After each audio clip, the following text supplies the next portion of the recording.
নমস্কার, আমার হেসেলের গল্পতে আপনাদের সবাইকে স্বাগত। আজ আমি রান্না করব ওলকপি, আলু আর মটরশুঁটি দিয়ে রুই মাছের ঝোল। কি কি লাগছে দেখুন: নুন, হলুদ, দুটো কাঁচা লঙ্কা, জিরে, তেজপাতা, শুকনো লঙ্কা, ধনেপাতা, মটরশুঁটি। আর আমার মশলায় আছে জিরে, ধনে, আদা, লঙ্কা, গোলমরিচ বাটা, আর একটু টমেটো, আর একটু কাশ্মীরি লঙ্কা। আর বিশেষ কিছু নয়। ওলকপিটা সেদ্ধ হতে দিয়েছি, একটু আগে দিয়েছি। আর এবারে আলুটা দেবো। এবার আলুটা দিয়ে দেবো, একটু নুন দিয়েছি, দিয়ে সেদ্ধ করে নেব। মাছটা আমি ভেজে নিচ্ছি, তারপরে ঝোলটা করব।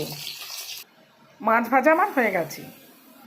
খুব সামান্য তেল দিয়েছি, আমি বেশি তেল খাই না। এবার জিরে, তেজপাতা, শুকনো লঙ্কা ফোড়ন দেবো। ফোড়নটা হয়ে গেলে মশলাটা দেবো। এবার আমি মশলাটা দিয়ে দেবো, একটু জল দিয়ে কষে নেব। মশলা কষা হয়ে গেছে, এবার ওলকপি আর আলু দিয়ে দেবো।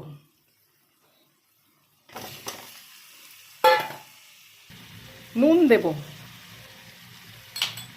হলুদ দেবো,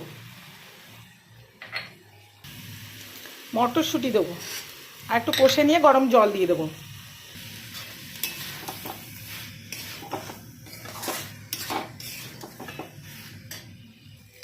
গরম জল দেবো।